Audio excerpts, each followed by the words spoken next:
کیا کتب بینی رہتی ہے شاعری کے ساتھ، خاص طور پہ فلسفہ پڑھنے والے لوگ تو وہ ایک رہتا ہے تا حیات کے پڑھتے رہیں کچھ نہ کچھ، چاہے بہت کم ہو، کچھ تھوڑا وقت ملے تو اب رہتا ہے، وقت بھی ملتا ہے، پڑھتے رہتے ہیں۔ یہ جو کیا کہا جائے اس کو، یہ جو ایک نشہ ہوتا ہے نا جی یہ نہیں ختم ہوتا۔ باقی آپ کی بات درست ہے۔ اب بھی میرا عالم یہ ہوتا ہے کہ میں اپنی، ویسے تو ٹائم کم ملتا ہے پڑھنے کا، کیونکہ جب میں گھر جاتا ہوں، صبح نکلتا ہوں، رات کو گھر جاتا ہوں تو تھکا ہوتا ہوں، تھوڑی دیر بیٹھا فیملی کے ساتھ، اگر دو تین دن ہی میں نے گھر ہونا ہوتا ہے، 2 دن تو جلدی سو جانا ہوتا ہے کیونکہ صبح اٹھتا ہوں، تھکا ہوتا ہوں، لیکن اس کے باوجود اخبار پڑھنا اور کتاب پڑھنا یہ میری زندگی کا ایک لازمی حصہ ہے۔ صحیح۔ میری گاڑی میں کوئی نہ کوئی کتب ہوتی ہے، کوئی کرنٹ افیئرس کی، کوئی موجودہ حالات کے مطابق، کوئی فلسفے کی، تاریخ کی کوئی لیٹسٹ اگر آئی ہے تو اس کو ضرور دیکھتا رہتا ہوں، 2-4 صفحے پڑھتا ہوں۔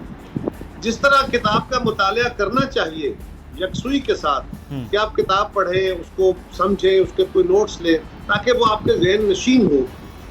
فوٹوجینک میموری سب لوگوں کی تو نہیں ہوتی، جی میں اتنا خوش قسمت نہیں ہوں، لیکن بہت اللہ نے انعام دیا، سو اتنا تو نہیں پڑھا جا سکتا، لیکن میں آج بھی کوشش کرتا ہوں کہ میں کتاب پڑھ لوں سفر کے دوران، اور اگر اور کتاب پڑھنے کا موقع نہ ہو تو آج کل کیونکہ یہ جدید گیجٹ جو ہیں کہ آپ فون پہ ہی بالکل کوئی نیٹ کھول لیں اور نیٹ سے آپ دنیا بھر کے جو اعلیٰ لکھنے والے ہیں، فلاسفرز ہیں، ہسٹورینز ہیں یا سائنٹسٹس ہیں، سوشل سائنٹسٹس ہیں، آپ ان کے لیکچرز اویلیبل ہیں، کتابوں کی تلخیص اویلیبل ہیں، وہ سن لیتے ہیں، بہت سارے مذاکرے سن لیتے ہیں، تو وہ میں سنتا رہتا ہوں۔ اچھا قاہرہ صاحب، یہ بڑا چیز ہے، لیکن قاہرہ صاحب میں ایک چیز جاننا چاہوں گا، دیکھیں پاکستان میں سوشلزم کا ایک پورا ایک باب جو آپ کی اٹھان ہے، ہم سے تو وہ پہلے کی بات ہے، تو بھٹو صاحب کو وہ جو فلسفہ ایک عام آدمی، ایک رائٹس کی بات، وہ چیزیں شروع ہوئیں لیکن وہ پرویل نہیں ہو پا رہی تھی، راستے میں بار بار ماشاءاللہ جیسی ایک رکاوٹیں ہمیشہ سے پاکستان کے لیے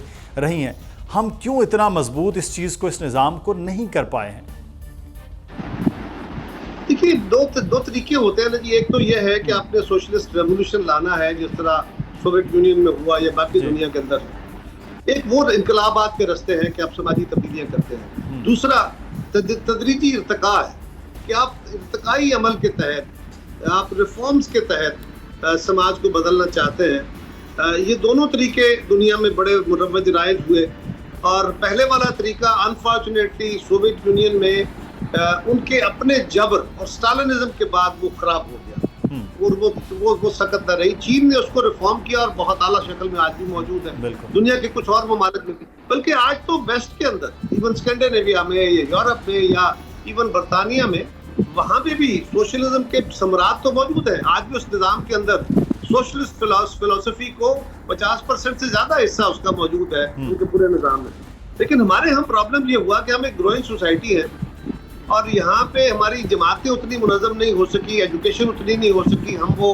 اپنے نظم کو باندھ نہیں سکے، ہم سماجی طور پہ آگے گرو نہیں کر سکے، اس لیے کہ جب ریاست کمزور ہوتی ہے اور پھر وہ مذہب کا سہارا لینا شروع کر دیتی ہے، مذہب کے تحت جب آپ آگے کام شروع کرتے ہیں تو مذہب کے اندر پھر اگر آپ کے سامنے کوئی اور مذہب ہو تو آپ دونوں مذاہب کے مقابلے میں رہتے ہیں، تو آپ کا ایک اور صورتحال ہوتی ہے۔ جب آپ کے پاس ایک مذہب کی ڈومیننس ہو گئی، جس طرح پاکستان کے ساتھ ہوا، تو پھر یہاں مسلک میں آ جانا ہوتا ہے، پھر مسلک کی سیاست شروع ہو جاتی ہے، اور جب ریاست ڈومینیٹ نہیں کرتی، آپ کے اصول ڈومینیٹ نہیں کرتے، آپ کا جو ایوولوشنری پروسیس ہے، سماجی عمل، وہ نہیں چلتا، تو پھر ریاست بھی مذہب کا سہارا لیتی ہے، سیاستدان بھی مذہب کا سہارا لیتے ہیں۔ آپ دیکھتے ہیں نا، کبھی قرارداد مقاصد آتی ہے، کبھی کوئی اور تحریک چلتی ہے، کبھی اسلامی نظام کے نعرے لگتے ہیں، کبھی مدینہ کی ریاست کے نعرے لگتے ہیں، تو یہ سارے نعرے عوام کو دیے گئے، اور یہ اپنے اپنے وقت میں بڑے کامیاب گئے، کیونکہ لوگوں کا تعلق مذہب کے ساتھ آپ جوڑ لیتے ہیں۔ ہمارے ہاں ایک اور بھی ہوا کہ افغانستان کے اندر ہونے والی لڑائی نے ہمارے جو سیاسی عمل تھا اس کو جھٹکا دے دیا، وہ کمزور ہو گیا، اور کیونکہ ہم نے مذہب کے سہارے وہ لڑائی لڑی، اور عالم نے، پوری دنیا نے آ کے ہمیں اس میں ہماری فلسفی کو، ہمارے کریکولم کو، ہماری درس گاہوں کے اندر ہماری فلم، ڈرامہ، لکھاریوں کو، سب کو بدلا، پوری ریاست کو، تو اس سے ہمارے ہاں سیاسی سٹرکچر کمزور ہوئے، سیاسی فلسفی کمزور ہوئی، اور مذہب اور سیمی مذہب کس کے اوپر زیادہ انحصار ہوا. یہ ہمارا المیہ تھا جس کو ہم آج تک پاٹ نہیں سکے, اور اس کے نتیجے میں جو سیاسی تقسیم تھی وہ بھی بجائے اس کے کہ برادریاں, قبیلے, مسلک, مذہب یہ کمزور ہوتے, یہ پیچھے ہٹتے, اور اس کی جگہ پہ رول آف لا آتا, اس کی جگہ پہ دنیا کا جو جدید منظم اصول ہے وہ لیتا.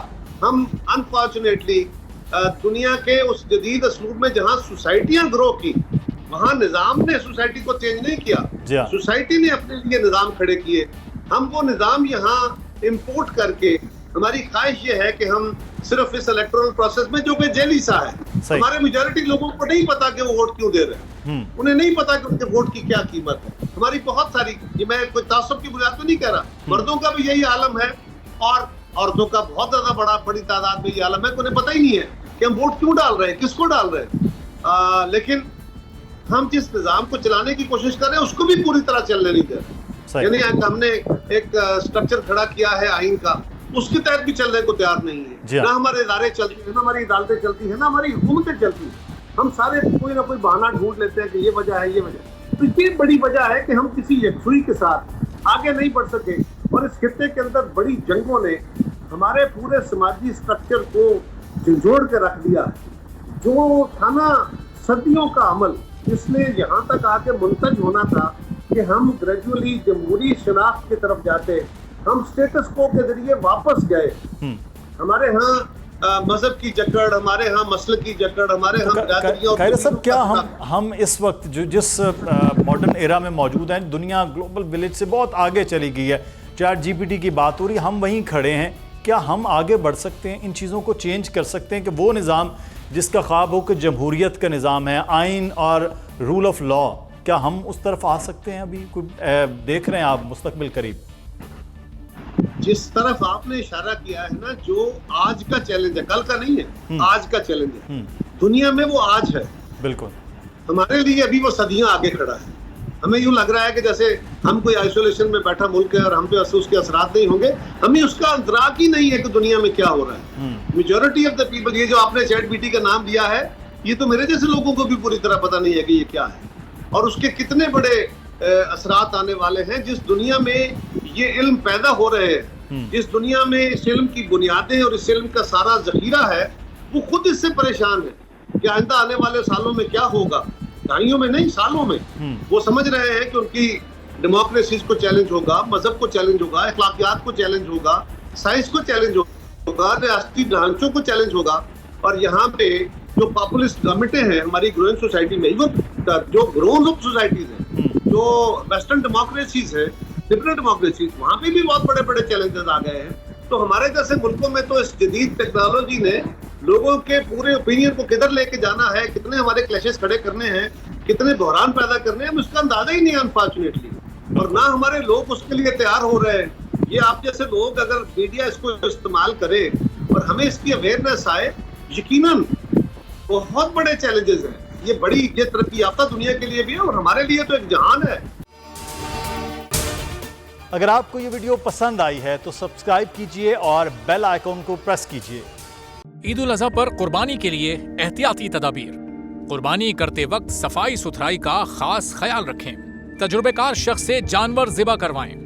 جانور کو احتیاط کے ساتھ زمین پر گرائیں. جانور ذبح کرتے وقت اپنے آپ کو زخم لگنے سے بچائیں. قربانی کرتے وقت تمام اسلامی اصولوں کو ملحوظ خاطر رکھیں. قربانی کے بعد خون پر چونا ڈالیں. قربانی کے علائشوں اور باقیات کو کھلی جگہ پر نہ ڈالیں. جانوروں کے فضلے اور علائشوں کو محفوظ طریقے سے تلف کریں. گندگی پھیلانے سے گریز کریں اور حکومتی ہدایات پر عمل کریں. احتیاط اور صفائی سب سے اہم ہے. اپنے ملک کو صاف رکھیں اور پاکستان کو بدلیں بول کے ساتھ. بول کی صفائی مہم کا حصہ بننے کے لیے ابھی اس نمبر پر رابطہ کریں 0337 0310 377 تاکہ بول آپ کی شکایات متعلقہ اداروں تک پہنچا سکے.